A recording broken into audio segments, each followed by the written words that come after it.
Gentlemen, you represent the best America has to offer, and I thank you indeed for your service and all of those behind you in uniform that are here with you. General Renwart, you have the dual responsibility of overseeing two commands, NORTHCOM and the North American Space Defense Command, NORAD.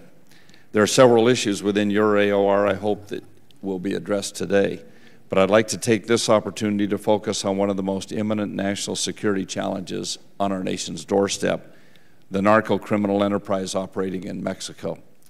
As both the ranking member of this committee as well as a representative of Southern California, I'm deeply concerned with the scourge of violence fueled by the ongoing battles among powerful cartels.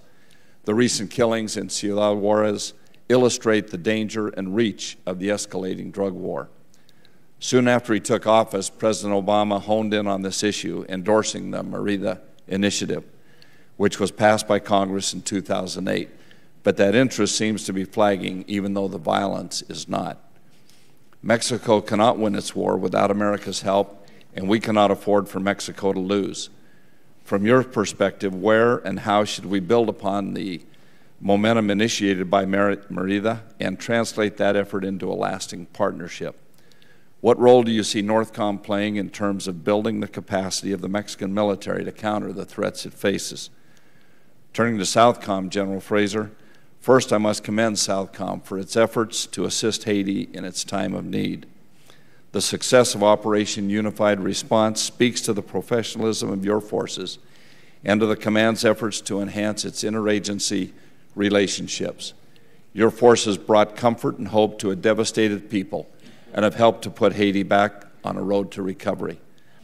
While our engagement in Latin America is often focused on disaster relief and humanitarian assistance, we must not forget that the region faces many pressures that make it vulnerable. Narco-trafficking continues to undermine regional stability and bring violence to the countries it touches. Authoritarian regimes seek to reduce U.S. influence and engagement in the region, while other outside influences, from terrorist financing groups to Iran, seek to make further inroads.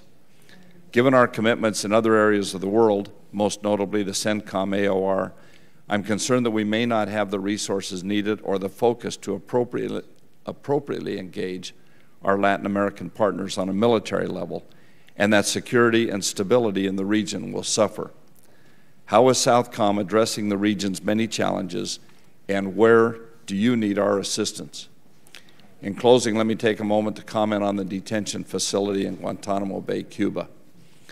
One issue related to the work of the Joint Task Force that concerns me is how it manages the interaction between Gitmo detainees and their habeas lawyers. My understanding is that lawyers are prohibited from giving detainees information relating to military operations, intelligence, arrests, political news, and the names of U.S. government personnel. There have been reports in the press recently that some habeas lawyers have violated and continue to violate DOD procedures and possibly the law. I think these issues merit serious attention.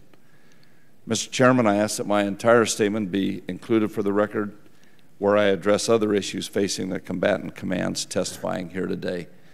Once again, I thank you for being here this morning, and I look forward to your testimony.